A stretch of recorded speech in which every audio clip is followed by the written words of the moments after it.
Hello and welcome to Deep Blue Sea, the podcast. I am Mark Leopardfish Hoffmeyer. I am Jay Bond Company Stooge Cluett, welcoming you to Deep Blue Sea, the podcast. On this show, But you have feelings, though. You have feelings, too, though. And by the end of the film, I have feelings. So at the start of the film, I'm a Bond Company Stooge. This is Deep Blue Sea, the podcast, where Mark and I have covered the entire Deep Blue Sea trilogy, scene by scene. Now looking at Deep Blue Sea adjacent films. That's films directed by Rennie Harlin, featuring aquatic action, or sharks, and this has 2 out of 3 of those. Today we're talking about Life Aquatic with Steve Zissou. What is The Life Aquatic with Steve Zissou? What is a 2004 Wes Anderson film starring the Wes Anderson regulars of Bill Murray, Owen Wilson, Angelica Houston, Willem Dafoe, Jeff Goldblum, a bunch of people that he does a lot of stuff with, along with Kate Blanchett, Bud Cort, Michael Gambon, Noah Taylor, loads of people in this film. And it's mainly about Bill Murray's character, Steve Zissou, who's an oceanographer, a documentary maker. His partner is killed by a jaguar shark, and he goes out on a hunt for vengeance to try and kill this thing, and a bunch of other stuff happens along the way. So, Mark, who is joining us? Talk about who is the leader of the B team joining us for Life Aquatic with Steve Zissou? Joining us is a man who loves the sound of sludge tankers. It is Petros Patsilivas. I messed that up so bad. Who loves the sound of sludge tankers. Actually, that's a jack whale. But still, thank you for joining us, Petros. I think I can hear it. Yeah. Hello, gentlemen. Thanks for letting me board the Belafonte for this voyage by the jaguar shark. You know what is tough about living your life on the podcasting edge and coming up with nicknames right before you go because you feel like it keeps it more organic? Is that you very occasionally slip on your words. So I apologize for that intro, but I stand by it because I, for one, think sludge tankers, I think their belches are more romantic than the sound of jack whales. I just want to let everyone know that out there. Just want to let everyone listening that I love the sound of a sludge tanker. And also, the jaguar shark is my second favorite movie monster of all time. I just want to put that out there. Number 1 is the Rancor. Nothing comes close to the Rancor. So it's the Rancor and the jaguar shark. They are perfection. And Henry Selick's work is... They brought in Henry Selick, the MVP of stop motion, to do cranfishes and a jaguar, like the man in stop motion. And he just had a few scenes, and it makes me so happy. I read a good interview with him. And they cut one of them. There's a fish that turns them inside out. And it's in the trailers. There's fish that looks like kind of a squid, jellyfish kind of thing, and it kind of burps and goes inside out. And they cut it because they thought it would be too confusing. Oh, How dare you? How dare you cut this beautiful thing? And I love Henry Selick too. I love the way that he talked about working with Wes Anderson. He's like, I'm kind of doing my own thing, but he doesn't understand stop motion, but he's also very particular. So I'm keeping in very constant contact with him to make sure that, because this is stuff. So I kind of love how he phrased it. He loves Wes, and he likes that he's very particular, which you need to be in stop motion, but he's also like, he didn't know what he was really doing. So it was going to be an adventure. I think there must be some conflict that isn't reported on, the fact that like Henry Selick was supposed to be the stop motion animation director on the Fantastic Mr. Fox, and like declined quite late in the day, or like moved on from the project, which is probably more of the fact that he's like, Wes is maybe too particular now that he's doing a whole movie that is stop motion instead of me just coming in and peppering in a couple of creatures. He's like, oh no. Selick, he'd already done Roald Dahl. He'd already done James the Giant Peach. I feel like Selick's a guy who he does like one film with each kind of visual creator. He always works with someone who's got their own visual style. So he's done one with Burton, Leica, I think Coraline. He did one with Tim Burton. He doesn't tend to stick with people. From what I've heard, he's going to work with himself as well.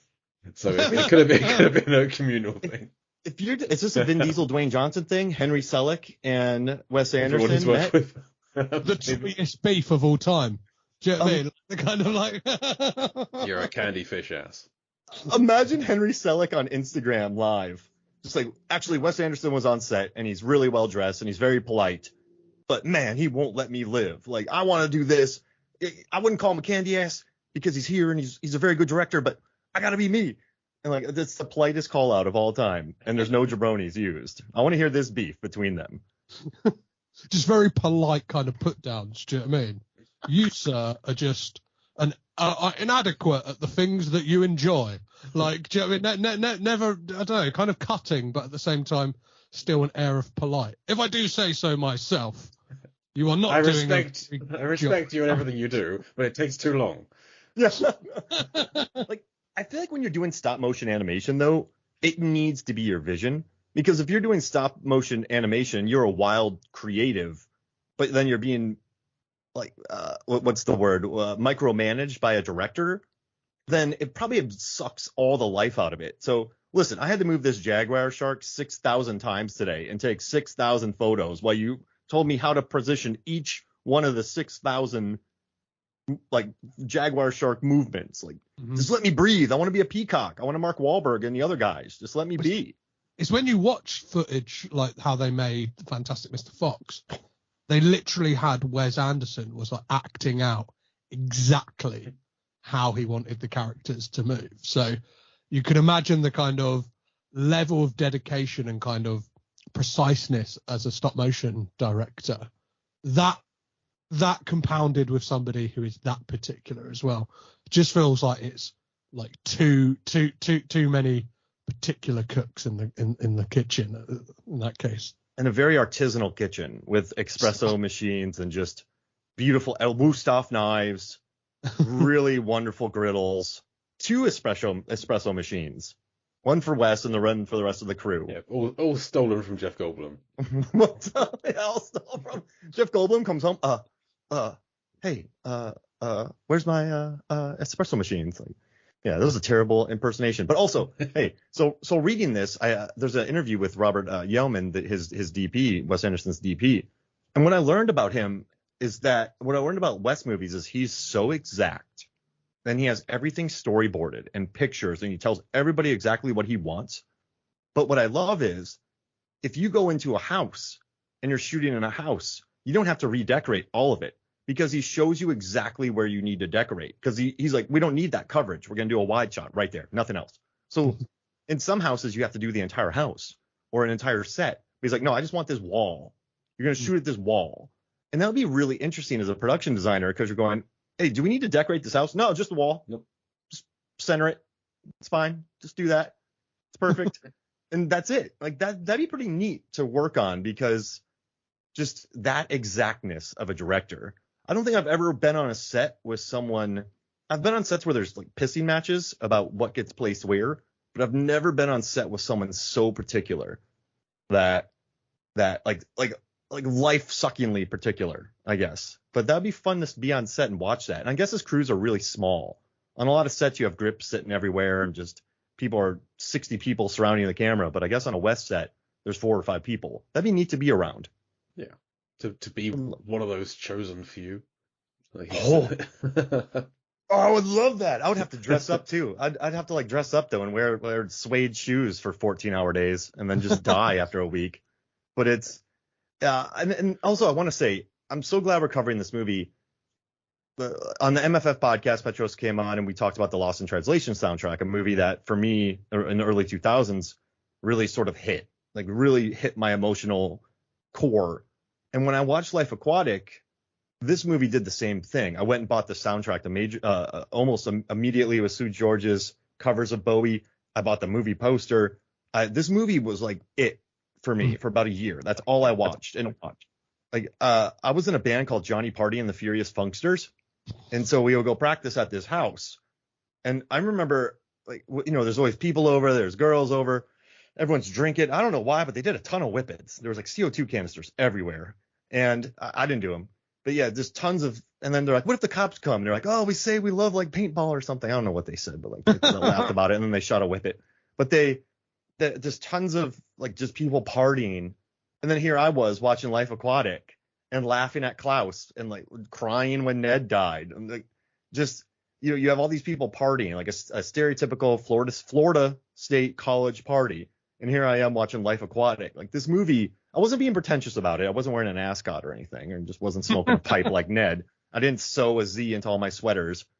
But I don't know why. This movie, it's very discordant, it's very episodic, but when he says, I hope that shark remembers me at the end, like I want to tear up. Like I really do. I hope it like I don't know what this movie does, but it really builds towards a thing that like really moves me. And then it has a Buckaroo Banzai ending, which is awesome.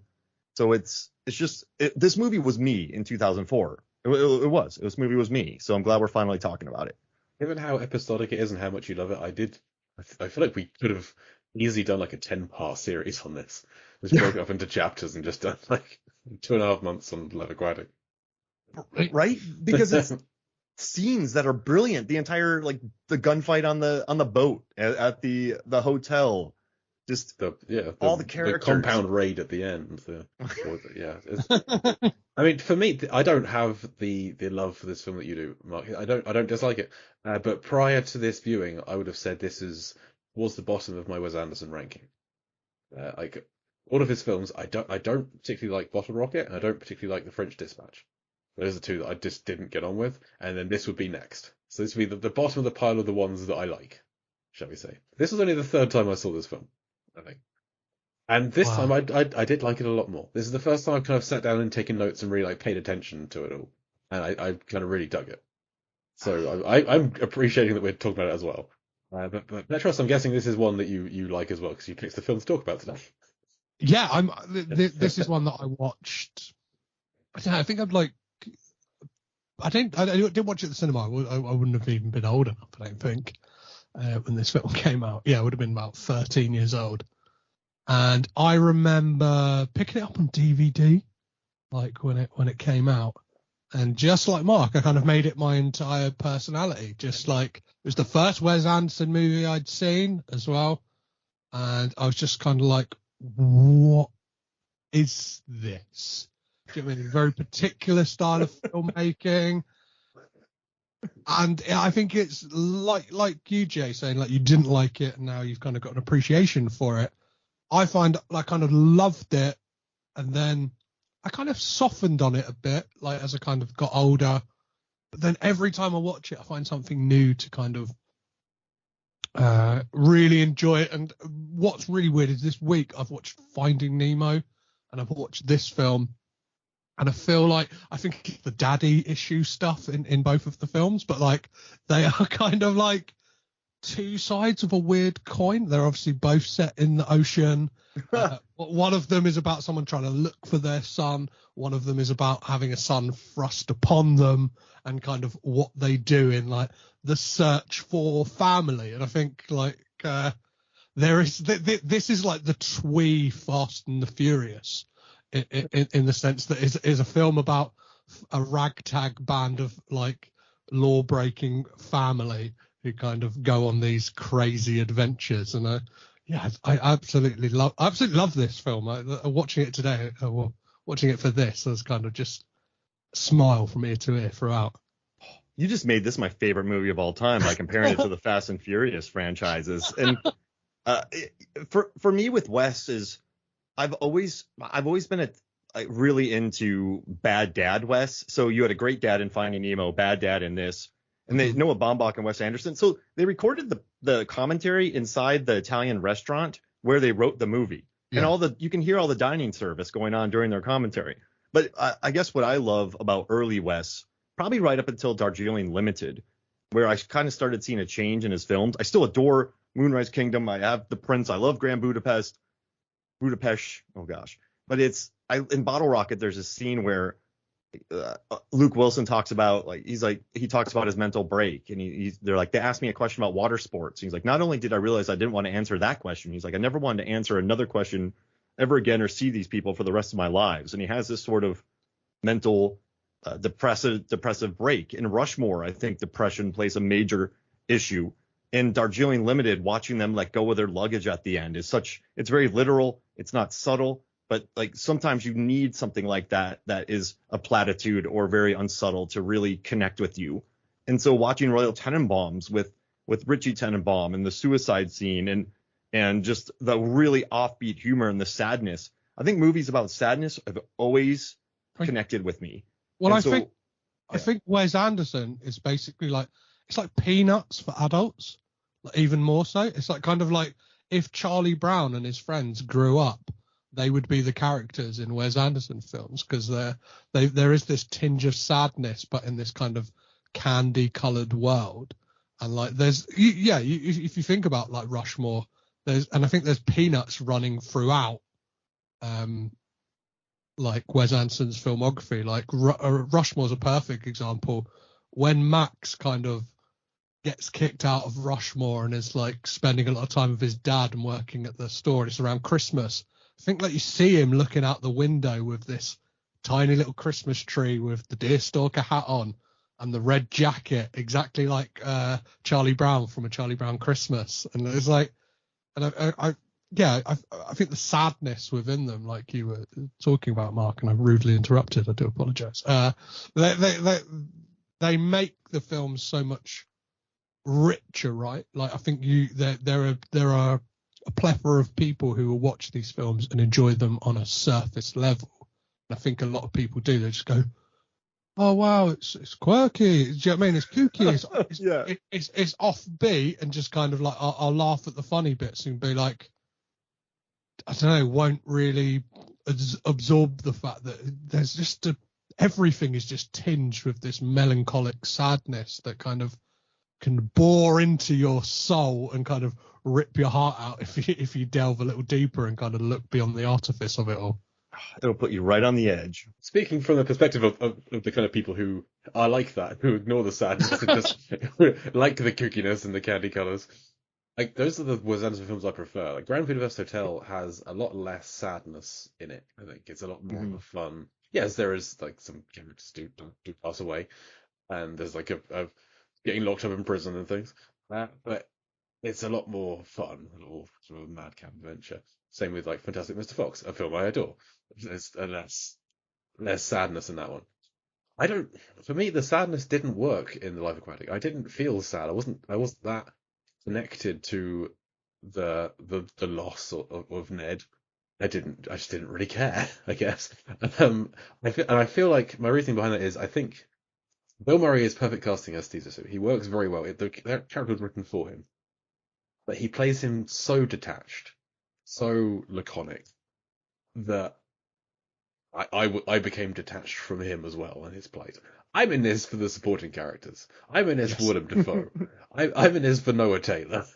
I'm in this for the stop motion, for Kate Blanchett, for Jeff Goldblum as like the most villainous he's ever been, perhaps. He hits a dog. He hits a three-legged dog. Oh, that was bad. There's so much dog beating. Yeah. So yeah, I'm in this for like the colourful supporting characters, not for the melancholy and sadness that the lead feels. I love you mentioning the dog, because I remember reading an article not so long ago saying that Isle of Dogs is Wes Anderson's apology for all of the dog abuse he has like put within his films up until that point. Like, hang on, he's apologising by shipping all of the dogs to a trash island. Well, he's making an apology about how great dogs are. Like, do you know what I mean? They are the heroes.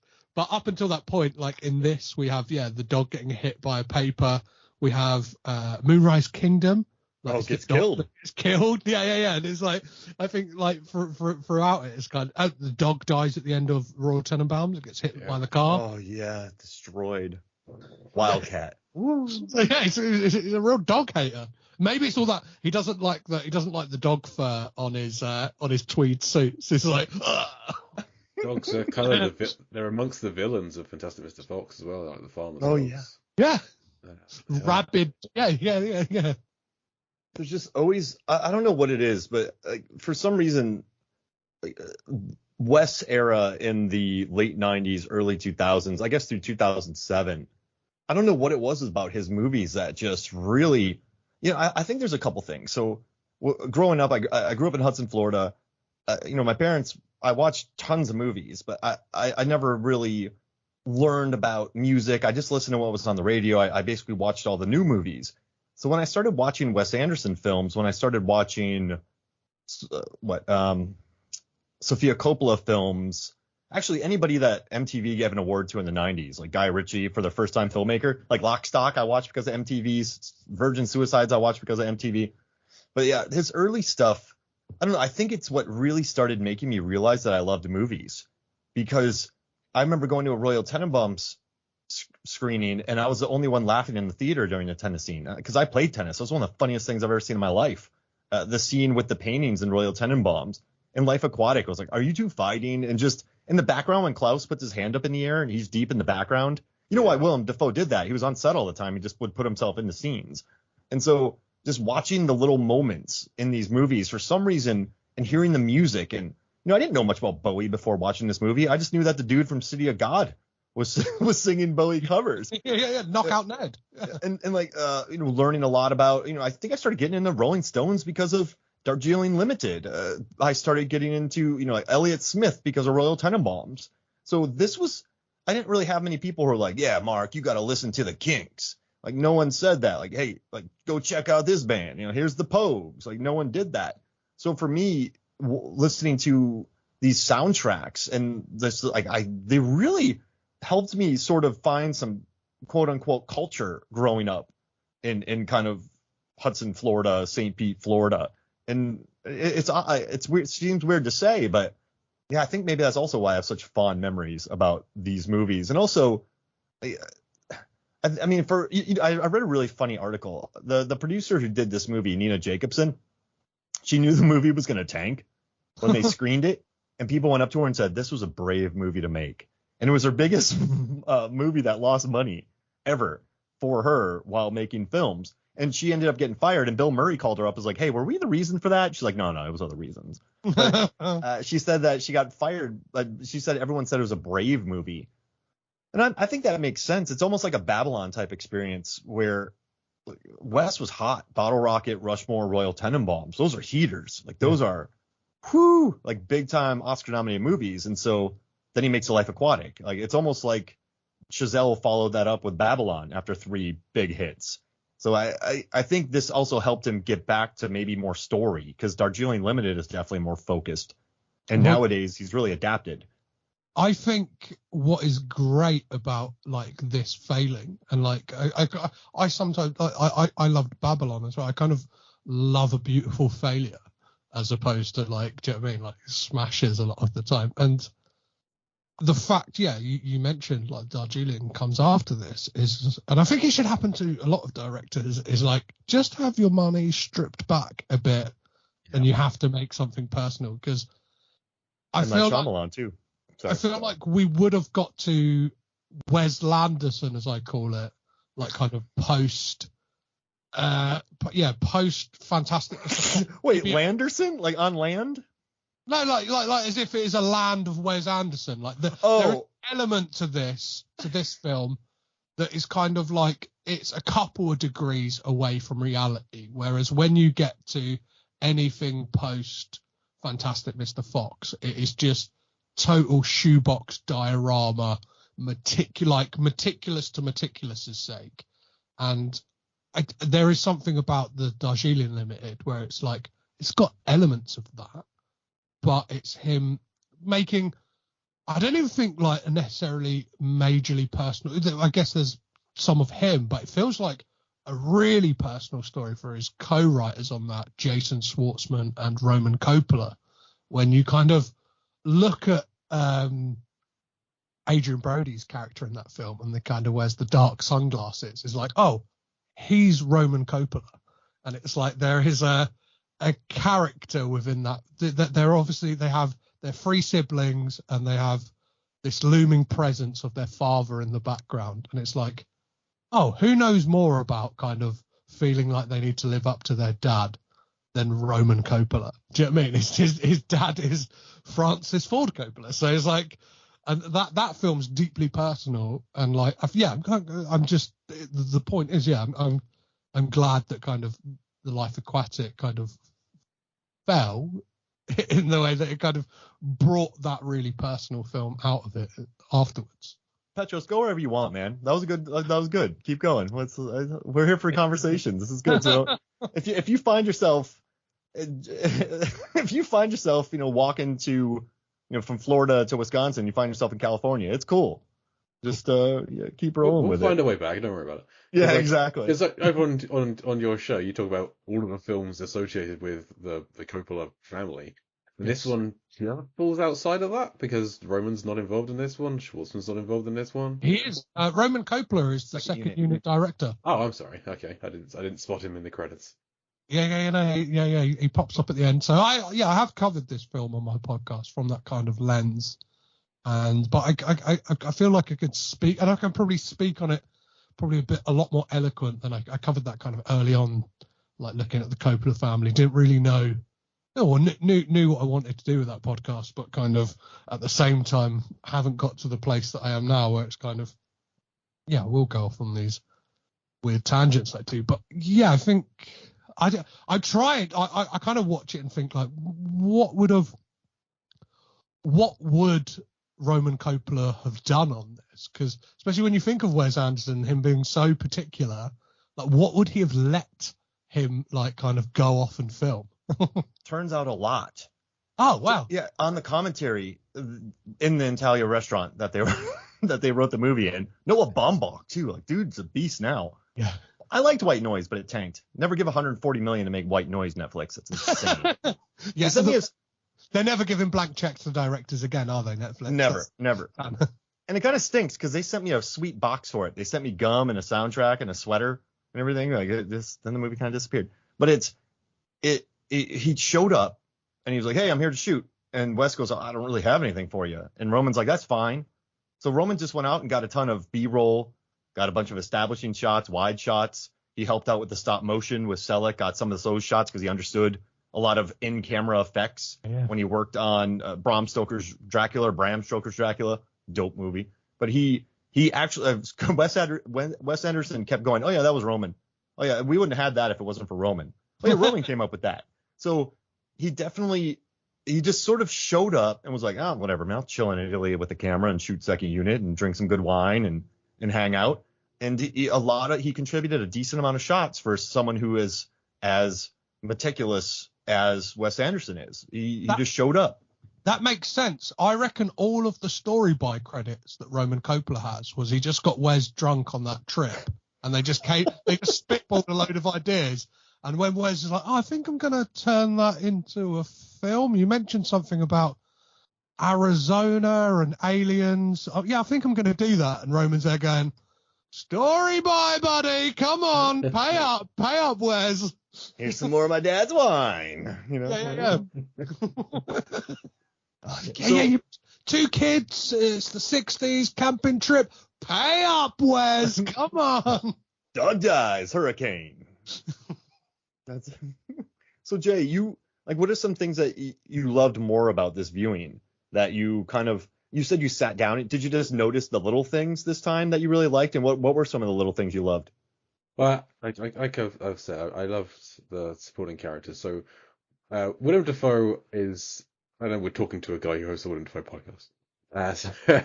I'm early days, so I'm not as well versed.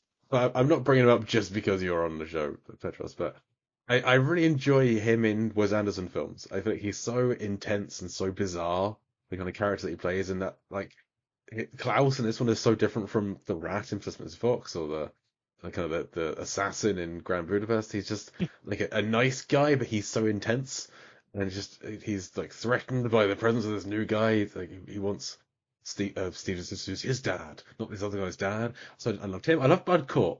Like Bud Cort never really had much of a career acting wise. He's just he's Harold and Maude is like his most famous thing as a child. He's been in a bunch of stuff. He never really like writes through. I love Bud Cort in this. He's another like just a weirdo amongst his crew of weirdos. He's like a normal guy, you think, but even still, he's still like a nutter. And at the funeral, he's got a massive grin on his face. Yeah. Yes, he's been rescued and he's free, but like you're grinning at a guy's funeral. It's some real odd decisions.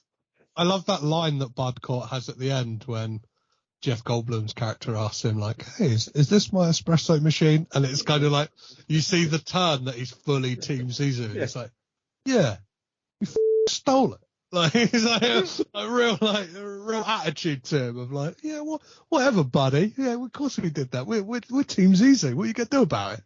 And I immediately fell in love with his character, not sort of, when they're in the elevator. He's like, "You're not going to give us a hard time, are you, Stooge?" He's like, "Well, I have feelings too. And then he looked really affronted and hurt. And then Bill Murray or Zissou just kind of went, oh, fair enough. And then we'll figure it out. So that was a neat little moment. The casting of Bud Cartwright is got to be a direct homage to Harold and Maude, because like it kind of Wes Anderson doesn't exist without that's the most Wes Anderson film made before he'd made any films. Yeah. Yeah, I love, and who else, like, just Sue George too. Seeing, like, I remember watching City of God and feeling like just a bomb went off in my head, and then seeing Sue George in this movie just sort of hanging out, like when Ned's getting CPR, he's just sort of chilling in the background, he's blowing stuff up, he's performing all the songs. But I love those covers, like he did that all himself. That's got to be a compliment, Jay. You're on a Wes Anderson movie, he's like, hey, Wes is like, you do this, figure it out. That'd be kind of nice. Absolutely, yeah. I mean, I'm not a huge Bowie head. I didn't recognize a lot of the songs in this. I feel like he's just one of those musical artists that I just haven't, like. This is for the Beatles. As huge aspects of music have just passed me by. I've said on podcasts before that I was 21 on a bus back from a big a university party, and the whole bus started singing a song. I'm like, I don't recognize what they're singing. What is this Hey Jude thing that people are singing? Like, I'd never heard Hey Jude before I was 21 years old, and it's just. Music passes me by, I don't know. So I need to dig into Bowie more. But I really like these Portuguese covers. That's what I knew before I knew him. And the really simple Casio electronica score to everything is really cool as well. Yeah, Mark Mothersbaugh's score is fantastic. So yeah, one of the founding member of Devo, and I love the fact that like there's a couple of like needle drops in this film that like Stooges have little like almost like in jokes to them. Like there's Gut Feeling by Devo, which kind of has that. It's like that. It's like that montage where they're kind of getting ready for their voyage and like training, and then Search and Destroy that we get when I think it's the pirates take over the ship. Mm-hmm. And both of them. So yeah, Devo obviously is Mark Mothersbaugh's band, and then Search and Destroy is Iggy and the Stooges, and was mixed by David Bowie. So those two songs, I love the fact that like there's like this kind of connective tissue between like we've got all these Bowie tracks, which just feels weird in a way. There's no real like explanation for the Bowie tracks or like why Sue George is playing them.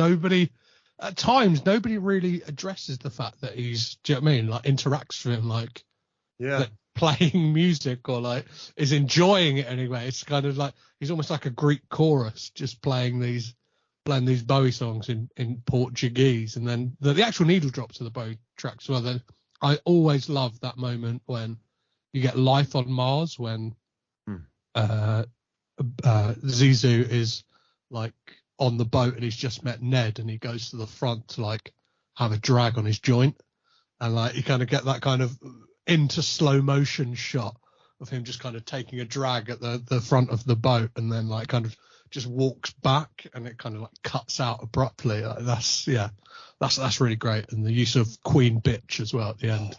I really like it. Great walking song. And the way I feel inside by the Zombies. Like, so this soundtrack, I distinctly remember introducing me to Bowie, Zombies, Stooges. Like, it would really like kind of opened up my music world a lot. And wait, Petros, have you ever started a song on a bus and got everybody singing? Have you ever done that before? I've never done. I've not got the confidence to do that. Podcast. You listen to me on a podcast, but that's a really confident man. You meet me in public and kind of headphones in, like no way have I ever started a song. I'd be too self-conscious. I might have tried, very drunk, but I've no lasting memories. If I have, I don't think I've ever succeeded. Got it. Same. I have. Oh, of course. Okay, of course. What song did you get a whole bus full of people singing? Imagine me and you. And you and me, no matter how they toss the dice. And then everyone just started belting it out on the bus. Like everybody did. But the problem is we had a long bus ride after that and everyone was like, well, that was the peak. And it just sort of wrecked the rest of the bus ride for us. And yeah, that kind of killed the momentum of the ride, but it was fun while it lasted. You're not going to top that. So that was a good one. Yeah, I don't think I could start by singing. I feel like if I started humming the Game of Thrones theme, that's the only thing like people might latch on to. Okay, if we're ever riding together and we're somewhere, I'm like dun dun dun dun dun dun dun. Wait. Yeah, Dun, that's dun, it. dun, dun, dun, dun, dun, dun, dun. I went to a concert of this. They played the whole score at an amphitheater, and I went to it. They played that theme at my wedding. So. I keep wanting to go to the promontory from Last of the Mohicans. Speaking of like theme songs of a large group of people, I would love to be in a room or weirdly, I don't go to nightclubs, but I'd love to be in a nightclub of like-minded people, and either having the White Lotus theme song or the Succession theme song drop in a club, and just watching everyone lose their minds. The season 2, the season 2 White Lotus theme is my current alarm clock. Amazing. Which whenever we watched it, my wife made me skip it because it like put her on edge just watching it before a TV show, and so I made it my alarm clock. Yeah, or Utopia as well is one as well. The Cristobal Van de Tapia, like who did the White Lotus theme, and Utopia, the British drama. I'm not sure if you've ever seen that, Mark. If you haven't, it's no. Yeah. I thought I went Utopia. I immediately thought of Euphoria. I was like, what's the score for Euphoria? Because I couldn't think of that, so I mixed them up. No, I haven't watched Utopia. That's with Johnny Cusack. No, it's not. No, that was a US remake of a British show that kind of had 2 seasons that got cancelled and like had no conclusion to it. So it's like absolutely like, do you know what I mean? It will never get a 3rd season either. Anyway, I digress. All right, real quick question, Jay. Y'all are having a scene where you are walking on a pier, very similar to the end when they play Queen Bitch by David Bowie. What's the song that you and your crew are like? What's the one song you could pick that will be your walking song? So I can say what mine is. It would be Land Down Under from Men at Work. Okay. I just need to check the name of mine. Hang on. I knew a guy in college who was like, listen, man, if I ever make millions of dollars, I'm going to pay a band to follow you around all day and just play Land Down Under. So yeah, it would be Land Down Under for me. Mine is Hall & Oates, You Make My Dreams. Yeah, like 500 Days of Summer almost. You can be dancing. That is my favorite song of all time. I could see you this moving, Jay, and like doing. It is a perfect running song as well. If I'm ever like I'm getting to the end of a run, like, I'm really like struggling to keep going, I put that song on and that gets me home. Oh, that's amazing. You know what's the song for me that I like to run to is "Move Along" by American Rejects. Oh yeah, American Rejects. Yeah. Very literal, but I like it. It's like when you gotta keep it strong, move along. It's a good beat too. Keep on running, run to you. Oh, nice. And they have another Dance Inside by All American Rejects is good too. Okay. I love that dance. I bought a Lance Armstrong running mix once, and it was like interval, so it's like Island in the Sun, then it was the Hives, and you sprint, then you jog, then you sprint and you jog for 45 minutes. That was crazy. 45. That was before all my back injuries and knee injuries, and I was running in Korea every day. Yeah, my knee's on its way out. It's fine. Keep going until it goes. What about you, Petros? You got a walking song? Yours? A walking song. I'm gonna have strutting song. Strutting. A strutting song. Oh, that changes the game. It would be a strutting song. Would be Phantom Part 2 by Justice, or if the French electro band. I think one of their songs is in John Wick 4 during their song Genesis is in the staircase scene. That kind of like really tense like. It's like this really like they're an intense electro 2-piece kind of. Yeah. You know what's a great song from John Wick is Think. Have you heard that from the first one? I must. Franklin. Kaleida, Kaleida. And when he's in the Red Circle Club, that's a good song. When I had to analyze it frame per frame, I've been jamming out to that song nonstop. Not because I have to go through it frame by frame, because it's a sweet song. Now, Jay, if you ever walk down the pier, kind of like with an attitude and looking sort of pissed off, like kind of glowering at people, like What song would you pick? Oh, Mark, music is not my subject. If I'm not listening to a song, I can't think of the song. It's sort of like a moody song. Yeah. This is your favorite film. Why are we talking about my songs? Because this is, I don't know. I don't know where I'm going. Just, it's a good time. I'm gonna need some time to think. So what's your moody song, Mark? Probably, what's a song that just puts me in a bad place? Just makes me super emotional. See, it's on my mind because of Guardians 3, but Creep by Radiohead is probably up there. Oh yeah, that one's good. Was I singing that while cycling to work this morning? Yes, I was. I'll be super literal and just do Loser from Beck. Yeah. Just flick off everybody I walk by. You got a moody, glowering song in you, Petros? Yeah, I reckon so. I reckon Closer by 9 Inch Nails. Yes. Or Not Suitable for Work chorus as well. I don't want to say that. I'm not going to make you edit something, Jay, but I had another Thank good you. song. Appreciate it. You know that Owen Wilson got his accent from Will Patton when he worked with him on Armageddon? No, he didn't get it from Nick Cage and Con Air. No. Yeah, in the commentary, he said that he brought up Will Patton as a genteel South Carolinian, like, because it's not very Kentucky, his accent. It's very genteel. So it's more South Carolinian. I love that there's a kind of connection back to Wes Anderson as well, because of all of the films that Michael Bay watched to get him in Armageddon was Bottle Rocket. He watched Bottle Rocket and went, yeah, that's a guy I need in Armageddon, which kind of puts into question what is Michael Bay doing watching Wes Anderson movies. It feels like he just reads Sports Illustrated and watches, like, I don't know, videos. He watches that video from Jackie Brown about the guns. Do you know what I mean? Guns and chicks. Like, that's what Michael Bay would be watching, not Bottle Rocket. What I love about Michael Bay is you're watching Transformers and then Frances McDormand pops up in it, and you're like, what just happened?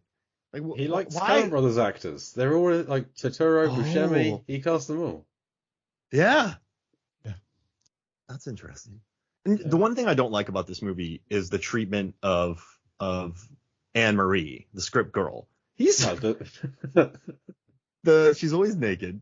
Yep, and then he's like, well, this is 4 inches. This is 1.5 inches. We're going this way. And then he tells her to shut up.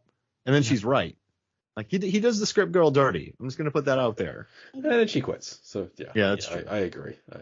I think there's been, like, things leveled against this film, right, of being quite, like, sexist and, like yeah. Well, I mean, the character of Steve Zissou he's not a very PC character. No. He uses the other F word at one point. He refers to Cate Blanchett's character being a bull dyke. Like, he's not a nice guy. Yeah. He's much more unlikable than I remembered. I will give it that. I'm telling you, when I watch Wes Anderson movies, I think I get wrapped up in the feeling of it, and I just don't notice how miserable some of the characters are. If that makes, like, I don't think I ever. I never latched on to those moments. I never thought they were funny. Like, I always thought they were off-putting, but for some reason, the whole vibe, like, gets me. But when you take notes on this movie and you're listening to it, you're like, wait, but he's never not playing good. It's a redemption story, which is pretty much every Bill Murray movie, Rushmore and Lost in Translation and all those movies. But yeah, he's not a good dude. No, he's not, like, not at all. And I can definitely see Jay's point of, like, he's not redeeming, like, from the start. He doesn't. Do you know what I mean? It's within the first 5 minutes that we get him, like, drop the F-bomb about Jeff Goldblum's character, and, like, the way that, like, when we see Mendoza, like, who's we assume is, like, one of his old flames, he immediately tries to kiss her, and it's like, this is not a good guy, like, and I can see definitely why it's like, oh, who am I supposed to buy into here? And yeah, luckily it has got, like, an absolute stellar kind of supporting cast, and the interns and stuff like that. Like, oh yeah, those guys seem really nice. Do you know what I mean? We've got Matey from Criminal Minds as like intern number 1, who I love the fact that was Wes Anderson's actual intern, Matthew Gray Gubler. Like, and listen, I can see how people aren't into this movie because it really does. It doesn't have a very straightforward narrative. It pumps the brakes a lot in certain scenes. I mean, swamp leeches. Who got swamp leeches? Am I the only one who got hit? What's going on here? Like it finds a way to really slow down the narrative. And I think I can't remember Wes doing that ever again in this movie, but I could see people going, who should I like in this movie? Why am I liking this guy? Why am I into this dude? Like, I just think, I don't think I ever idealized Zissou. Once again, I think I just get wrapped up in sort of the whole vibe of it. But yeah, I did notice this time but it's not as bad as say a Thor: Love and Thunder, where the jokes just grind the movie to a halt. But I can see how that works on other people. Like, I don't know if you experience that, Jay. Just the jokes just drop everything. Well, in this one, it's oddly paced in that the kind of the standard pace for the film is kind of slow and conversational, with occasional bursts of action. I find so, like, for the most part, it's, hey, we're all just kind of hanging out. We're gonna go over there. We're gonna chill out. But then you get like the pirates attacking and Zissou taking them all out on his own with one handgun that he just throws at the boat afterwards. And then you have like the raid on the compound towards the end is like there's a burst of action for the most part. They cut quite a lot of so they cut before the scene's finished often and just go back to it being conversational again. So it's not the jokes grinding it to a halt, it's the action scenes kind of picking up the pace before it slows back down again a little bit, I think. Also, it kind of knows when to speed up. Yeah, and I mean, there are shots, like the Wes Anderson staple, where in the same shot he'll turn it into slow motion and back to regular speed again. So he does like to play with pace. But I guess I just like the disjointed narrative, and I like those little bursts of action. They felt super aggressive, like when they just plugged Jeff Goldblum straight through the chest. It is a surprisingly bloody film. This is like Shotgun Wedding again. There's a higher body count than you'd expect to see in a Wes Anderson film. You know what's interesting? The more you watch Wes Anderson movies, Moonrise Kingdom, the dog dies. In Grand Budapest Hotel, he kills those guards and he dies. And they're like, we'll call it a draw. Like, and, I mean, there's a big shootout in a hotel as well in that one. Yeah, people get wiped out, and yeah, this movie has some definite violence in it. But I don't know.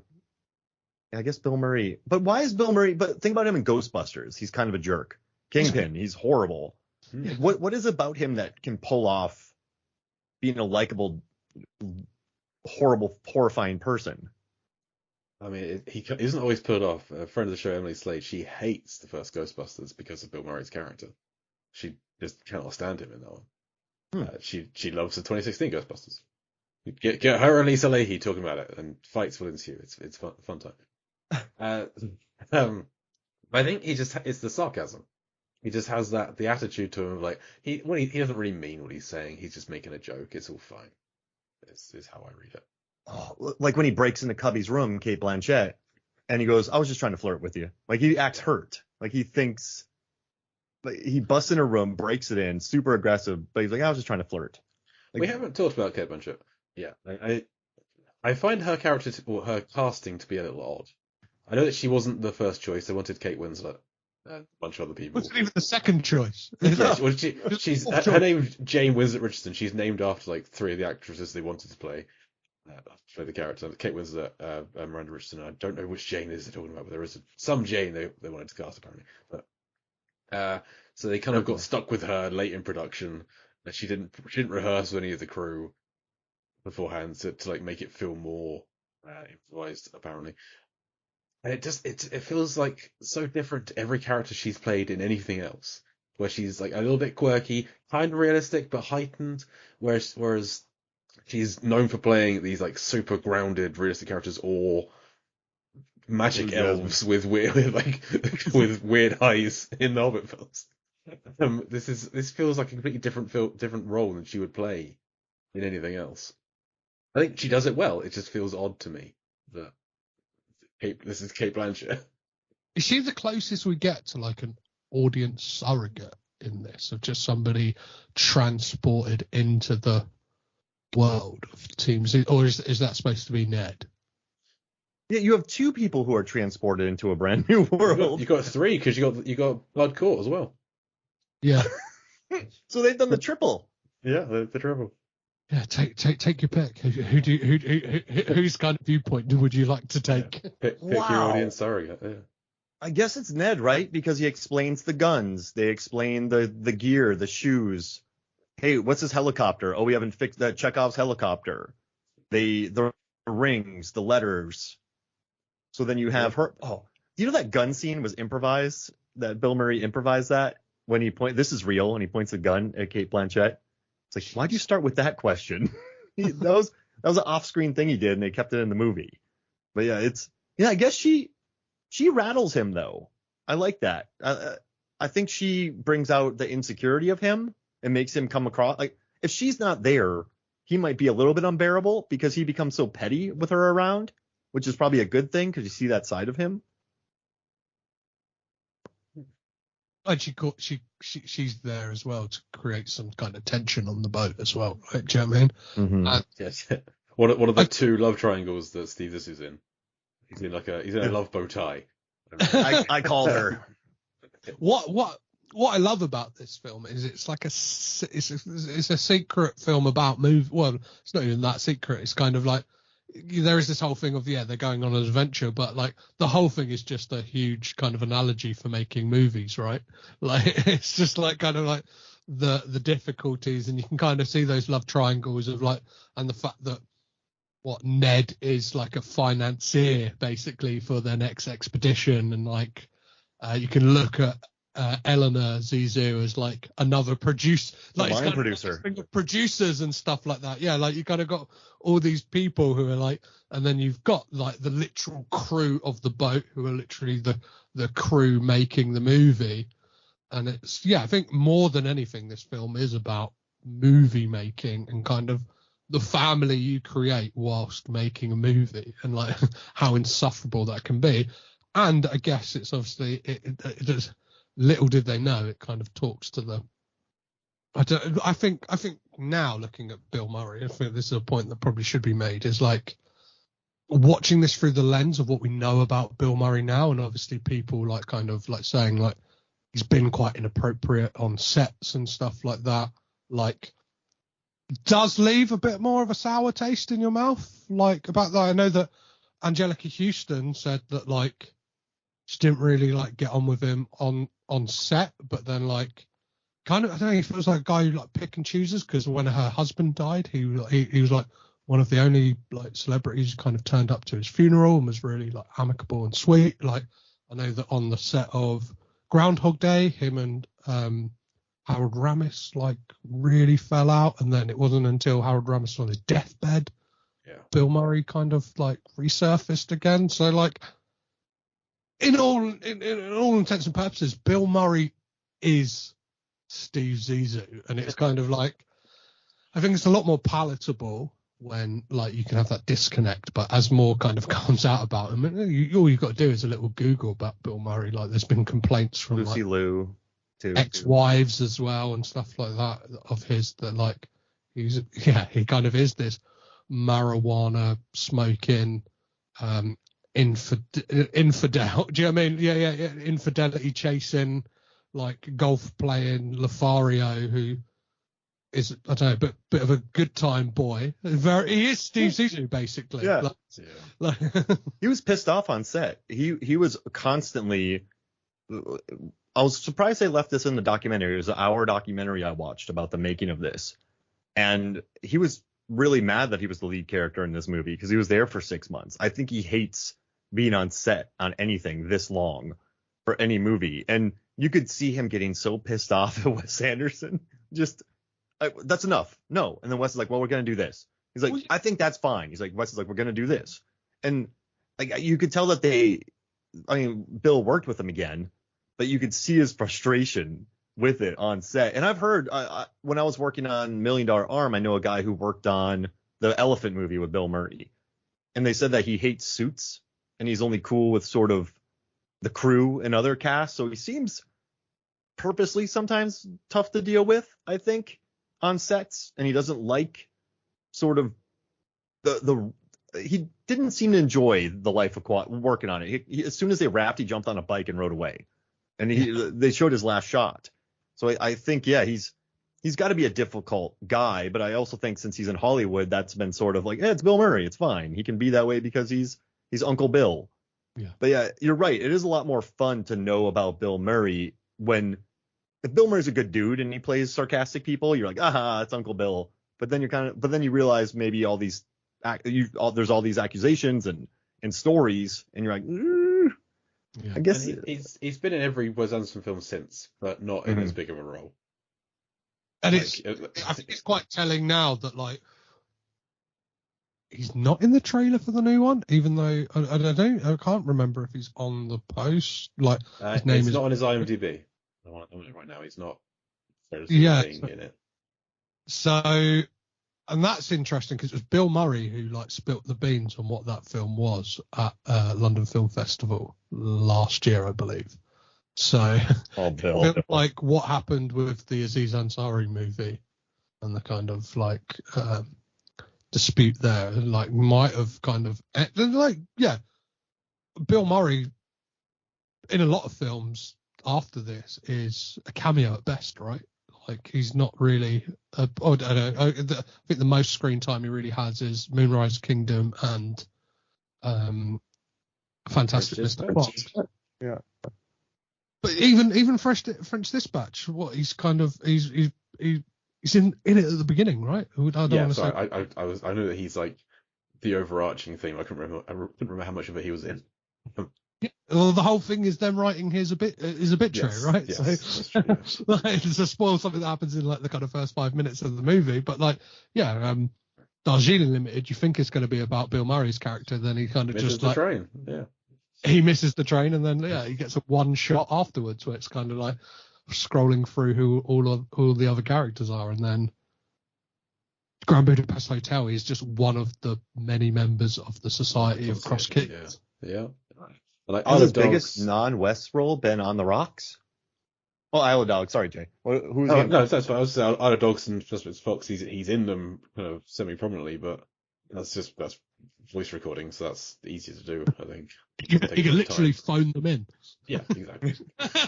Yeah, I think you're right, Mark. On the Rocks is probably his biggest role since then. I mean, he's in Quantumania, but he's not in very much, and I don't think he should have been in Quantumania. Oh yeah, that was. He's in Dead Don't Die. I love that movie. Put Rick Moranis in those films. He's the shrinking guy. He should be in the Ant-Man films. I don't know why they haven't done it yet. It's frustrating. Yes. Yeah. That would have been the casting from Ghostbusters we wanted, right? Exactly. I know he's retired, but he did an advert with Ryan Reynolds. He can do a cameo in Quantumania. Which is an odd cameo. Whatever. Yeah. We went down the Bill.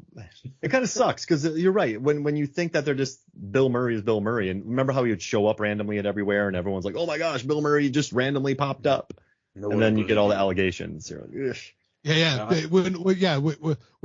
Now we're hearing the stories. Yeah, Bill Murray just turned up and like pinched my bum. Do you know what I mean? And then wait, I thought that was funny then, but now. But also, too, I mean, wait a minute. You hear about stories. What's bringing you in? No one will ever believe this. Do you know what I mean? Like, whoa, that's got a sinister tone now, Bill. Yeah, more and more people seem to be believing it these days. Yeah, so but still, I still stand by this movie. It, in 2004 and since then with the soundtrack, it's just been a good watch. But I don't know how much I could actually watch it. I don't really watch it all that much, but. Still just love The Life Aquatic. So my favorite bit we haven't talked about, my favorite joke in the film, is we have the Thunderbird 4-esque submarine that's called Jacqueline crossed out Deep Search. I love that that's also crossed out on his arm. He has the jacket tattoo crossed out Deep Search. That is genius, and that makes me laugh. That is something that is literally a tattoo I've like been on the cusp of getting a couple of times. Just for people who know it would love it. People who don't know it'd be like, why have you got the name Jacqueline crossed out on your arm? Deep Search. Yeah. When I was Mitch Brewski, in a band called the Brewskis, I had a bunch of names crossed out on my arm. I wonder if one of them was Jacqueline. Maybe I pulled that from Life Aquatic. Maybe my subconscious, to be in a terrible band, I remade the tattoos with a Sharpie from the Life Aquatic on me. Well, you say, talk about things you love. I love like really small moments in this, and it is easy to like drift towards like the supporting characters like Klaus, but I love there's a moment in like they're watching an old Team Zissou outing, and for like unexplained, Klaus has got a mohawk. Yeah, that's the best. I love that. I love the exchange that him and Ned have when like he's like, he kind of calls him out. He's like, this is the Steve show. This isn't the Steve and Ned show. And like he gives him, he like slaps Ned on the face. He slaps him around the face, and it's like there's that kind of brilliant exchange they have. And he's like, well, next time I see you, Klaus, I'm gonna knock your teeth down your throat. And he's like, not if I see you first, sonny boy. And then he gets slapped later, and he's like, now I owe you one. He's like, no, now we're even. He's like, but you threatened me. I owe you one. No, now we're even. And I love when he talks about Angelica Houston when he's like, the only time I ever saw her cry is when she got her arm caught in a deck winch. Like, that's just such a random but beautiful line that I liked about that. And that mohawk steals the show. Yeah, that's a beautiful. Oh, I love that mohawk. Like the Z. Oh, wait. Okay. Would you rather have the pinball machine from Willy's Wonderland or the Zissou pinball machine? Since we're talking about Kate or Zissou. I'd have the Zissou one, and I'd have a pair of, if they come with a pair of those Adidas trainers as well. Yeah, I would love that. The Zissou one as well. Yeah. Same. I don't want any animatronic puppets attacking me while I play pinball. No. So. Yeah, who knows if that pinball machine comes alive? No, thank you. I would take a red beanie and a Speedo, probably over. Like, do you know what I mean? If that's the thing, as much as kind of like as much of Steve is not a nice guy. If he said to me, hey, if he said send that guy a red cap and a Speedo, I'd be like, life made. Yes, please, Steve. Would you take a ringer tee saying I'm a pepper? Yes, please. Would you like that? Yeah.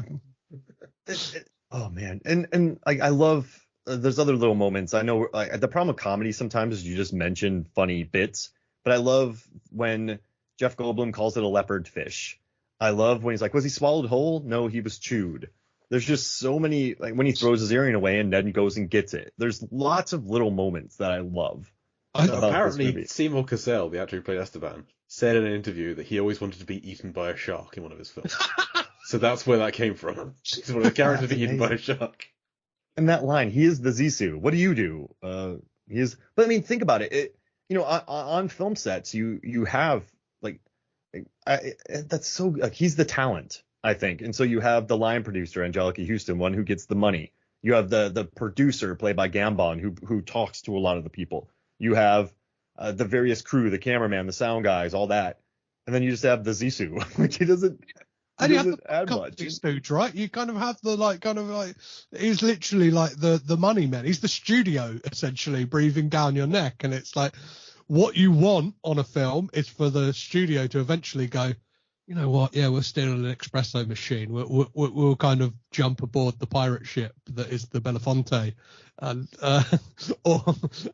yeah, it's like, and you look at Hennessy's lot. It's kind of like, it's like almost you could look at that as like, that is like big light on entertainment. Do you know what I mean? It's Wes Anderson going like, that's the gross side of movie making. Like they're all prim and proper, and it's like we're a bit more ragtag and having a lot of fun making movies. But it sounds like this film was a nightmare to make because I think because Wes is so particular.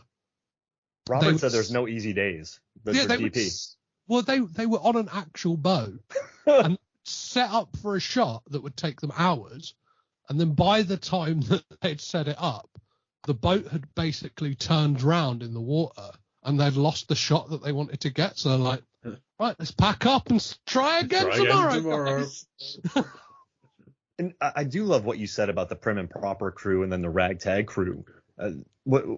All my time on film sets, when you saw someone dressed up really good, like working on the crew, you're like rookie. But when you saw someone looking like complete garbage, it's like if I showed up with half a shirt, cargo shorts, and different shoes, people are like, hire him now. That guy knows what he's doing. He can hang up a silk like no one's business. So yeah, you get the ragtag people. I was a substitute teacher too. So when he's like, oh, he was a substitute teacher. He was that. Like, I feel like crews get made up of such different people. That's kind of fun. Like, and I worked on nature documentaries, and no, I hate those. I don't want to talk about it. Those things are terrible. I feel like every director at some point makes their film about making movies. Like, you've got Christopher Nolan's with Inception. You've got Spielberg's just done The Fabelmans. That's a good point. Nothing else comes to mind. I don't know what Rennie Harlin's would be. What would Rennie Harlin's movie about movies be? Is it The Misfits? 'Cause that's like the one with a team. So like crew. And they have a crew and they go to places and they steal things. How is Deep Blue Sea about making films? Okay. Let's try and reverse engineer this. Sam Jackson's the producer. Yep. Stellan Skarsgård's the director? Is the scientist? Or is it Susan? It's got to be Susan. She's the director. And then he's the AD. Stellan's the AD. Yeah. And then we Scoggins is the animal wrangler. Scoggins is like the lighting guy and the tech guy. Yeah. He's the guy, if you're on a soundstage, he's the guy in the office turning the lights and sound. Yeah. You have the animal wrangler, you have Crafty.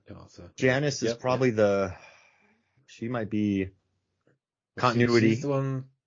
She's the one who, Janice feels like she's kind of the assistant to Stellan, to Jim.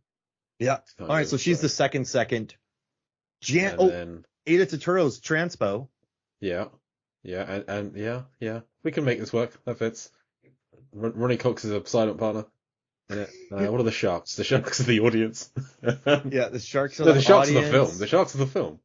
They're the force majeure. They're the stuff get in the way of trying to make your movie, right? They're the kind of natural causes that get in the way. You're trying to do your thing, and then the load of sharks turn up and ruin it. The sharks in the movie. Wow, I like both. That's both. Okay, that's one both of the really sharks good. in the movie, and the two are the things that get in the way. Oh, I love it. Actually, something always gets in the way. You're a new guest on the show, Petros. We need to know what are your thoughts on Deep Blue Sea. We didn't cover that yet. I've seen it. But it's just been a very, very long time. We did not prepare you for this question. I like, and if you could see my schedule of how many films I've got to watch and like how many podcasts I've got to record, like trying to squeeze in Deep Blue Sea probably would have. What are your thoughts on Deep Blue Sea 2 and 3? Of course. Yeah, those are the ones I watched countless amounts of times. You should have started with that question. I know. Deep Blue Sea, I remember watching it a lot as a kid. Like, I remember it was a kind of one that was out of the video shop all the time, or maybe had on a little hooky pirate VHS. But I remember watching that a lot. I vividly remember the scenes with LL Cool J in the kitchen. I remember, being terrified. I think that would have been like my kind of introduction to sharks on film. Like that would have that kind of, I don't know. I would have had a fondness for that probably more as a kid than Jaws. As a kid, I was like, Jaws, this is a dad movie. It's like Deep Blue Sea is like, this is new, this is hip, this is happening. I spoke like that as a kid or now. Yeah. This is your cool cousin. Yeah. Movie or your cool uncle film. Yeah, there we go. Hey, anything else we want to tackle about this or? I love when they're doing the. When does the Getting Defoe You start? Getting Defoe You starts the last week of June and will be running 10 episode seasons with like a 6-week gap between them because I cannot juggle 2 full-time podcasts. We can relate. Because, yeah. 2 episodes to listen to. You'll have a episode where me and my co-host Daryl will be telling you what we know at present about Willem Dafoe, and then you'll have our first episode, which is escaping my mind. Oh, Heaven's Gate. We are starting the whole thing off with a 3.5 hour long movie, which has Willem Dafoe in it for all of About 5 seconds. All right, so we can do two things. We can either do a matchup of the three of us movies that feature sharks, or we can do a Willem Dafoe matchup to help promote your show when it comes out. And I'll put it on Facebook and MFF Facebook and stuff like that. So what do you want to do? Do you want to do Willem Dafoe or movies that feature sharks? I'm trying to think if there's Willem Dafoe movies that feature sharks. This is one of them. I'm not sure if there's any more. You get the pick. Let's go Willem Dafoe. He is the crown jewel in this movie, and I've heard him. I listened to an interview with him kind of just by happenstance recently on Mark Maron, and he goes to tell a story about he replaced an actor on The Life Aquatic with Steve Zissou, and is like ready to say who it is, and then like says, no, I can't, that's too mean. And so it got me digging on the internet, and there's a lot of speculation that the person who was supposed to play Klaus originally, because he does say like they're a serious European actor, and a lot of the speculation online is Viggo Mortensen. I can see that. So it's Viggo Mortensen. Yeah, I can see that. Yeah, but I'm so glad it is Dafoe over Mortensen, because then we get the whole Wes Anderson Dafoe connection that goes on throughout many more of his movies. So yeah, we'll let Jay have the first pick here. Jay, you get the first Willem Dafoe movie. I'll take my favorite one. I'll take Finding Nemo. All right, Finding Nemo. I'll go last. 5 each. 5 each. I will go with Last Temptation of Christ. All right. I'm doing Platoon. Okay. I will take. Let's take The Lighthouse. A very recent episode on Deep Sea the podcast. Just watched it. Okay. I will take a recent Willem Dafoe because it's all Dafoe, and I'll take Inside.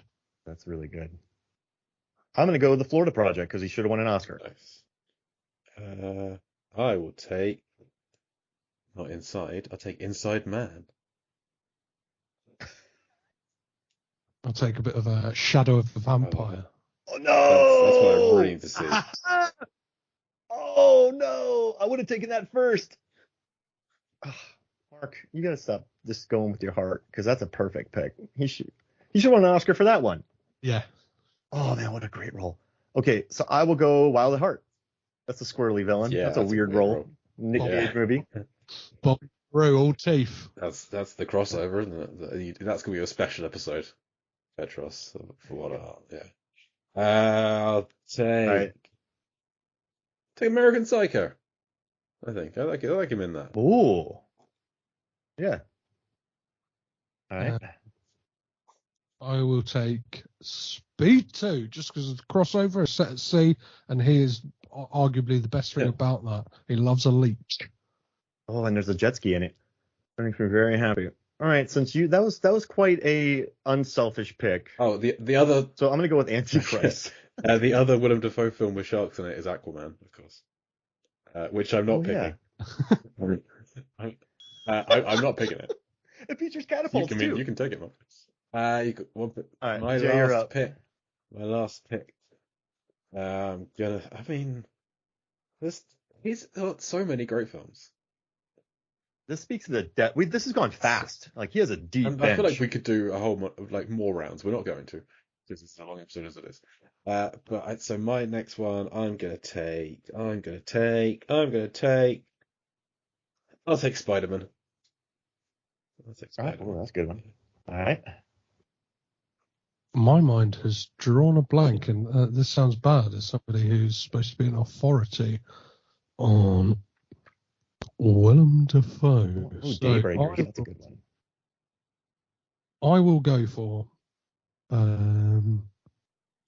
just because there is no Wes Anderson in this, I'll go for the Grand Budapest Hotel because he is fantastic. I'd like to swap. I'd like to change my last pick, if I may. Okay, what do you want? Streets of Fire. Oh yeah. Spider-Man, go get Last Spider-Man. Streets of Fire on my team.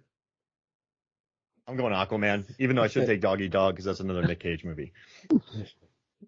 All right. Well, hey, anything you want to plug before we get out of here, Petros? Yeah, just listen to Caged In. There's a lot of fun stuff on there. There's an episode on Life Aquatic with Zissou. There is a lot of fun stuff. I've recently interviewed Nicholas Holt and Chris McKay, all about Renfield. I got to speak to the legend that is Kim Newman, all about all things Dracula, the Coppola family, and Nicolas Cage, as well as talking about Renfield as well. So, yeah, come on over, get involved. It's a lot of fun. And listen to Getting to Know You. I've had so much fun kind of getting it ready. At time of recording, we've recorded one episode, but I'm sure the whole season is great. You can start to listen Every to episode it. you've recorded so far is gold. Every year, it's amazing. I'll be right back. Even the one we're starting on.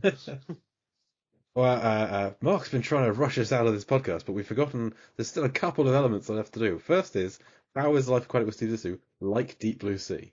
So every episode, compare the film to Deep Blue Sea.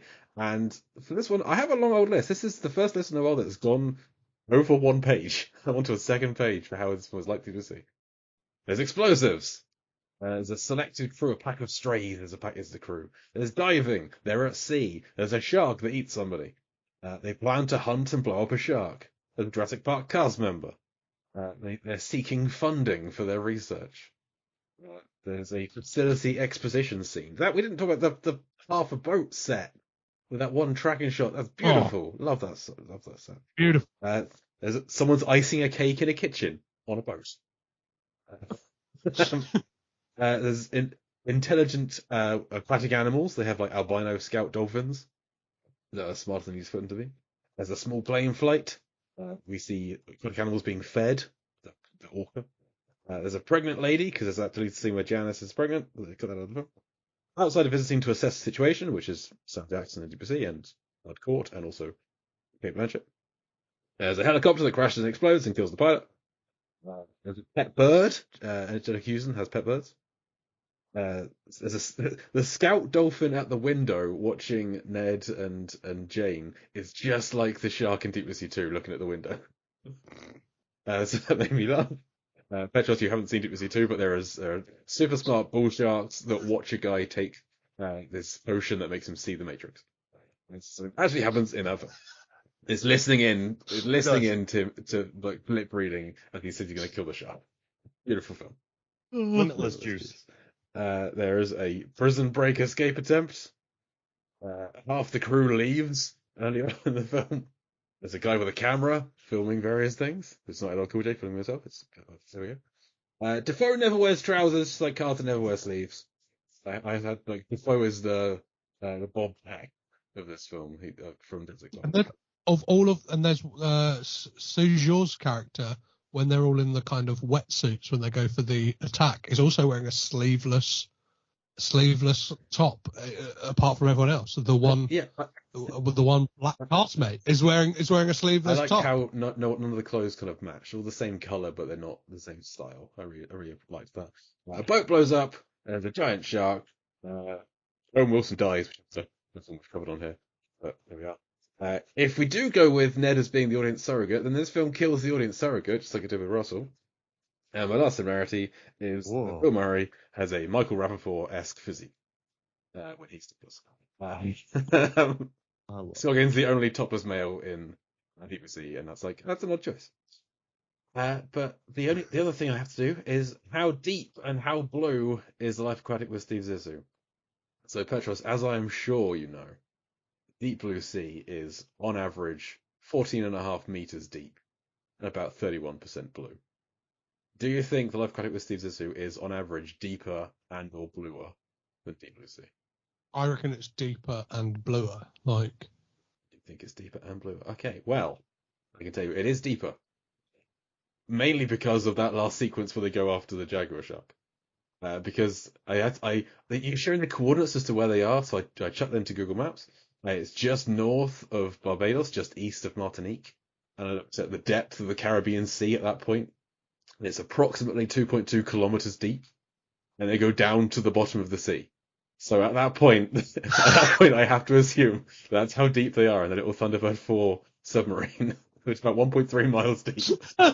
But the rest of the film is all like mostly on the surface level, a little bit up in the air, and the helicopter a little bit down below in the sub. But that works out, because of that bit, on average, 67.9 meters deep. And blueness, I thought it was going to be bluer than it is, because all of the clothing is blue. But it works out at being about 26.8% blue. So deep sea is 31%, so not far off. But there's a lot of it that's not that blue. But I just love like in that the walking scene at the end. Everyone's wearing blue, but it's all the same shade, but nothing's the same style. And Angelica Houston throughout is like the only character not wearing blue for ages, and then she's wearing blue at the end because she's on side now. I like that kind of color theory going on there. There's a great thing as well that all of the interns who leave are wearing dark blue, apart from the one intern who stays wearing yellow. And Kate Blanchett, Bud Cort, Jeff Goldblum, they rarely wear blue. They're like beige, so they're not part of the team. So on our ranking, this is our 8th deepest film. It's less deep than Empire of the Sharks, deeper than 47 meters down. And it is the 26th bluest. It's less blue than the Sea Beast, but bluer than Cutthroat Island. So, Petros, you've done your plugs. Thank you for joining us. Mark, any plugs? Yeah, it's Movies, Films, and Flicks podcast. Also, thank you to everyone who listens in Canada, Jay. We're currently number 17 in Canada. That's incredible. So hello to all of our Canadian listeners. We were just 25 in Great Britain, Jay, and thank you to everyone. Uzbekistan, Malaysia, Singapore, Taiwan, Australia, United States of America, Canada, Great Britain. Thank you for listening. Everywhere else, and then Movies, Films, and Flicks. I got a couple. If you go to Fandom on YouTube and type in by the numbers, I got 2 new episodes coming out about Chris's, and then I have one about the Fast and Furious. I have other things. Oh, I have a video about John Wick coming out soon, and then Scream, and then something else. And then I got a cool thing in the works, but I can't talk about it. That really long list of similarities has just really shot my throat for some reason. Anyway, Con Air, the podcast. You can hear Mark and I. This point will be near the end of Con Air, and Petros was a guest earlier on in the season. He helped us talk about Nicolas Cage, amongst other things. And you can read my writing at lifeversusfilm.com. Kind of, there's nothing really there. You can hear me. You can hear Jay over at the Lambcast for setting up Lamperty. Movie trivia roughly once a month.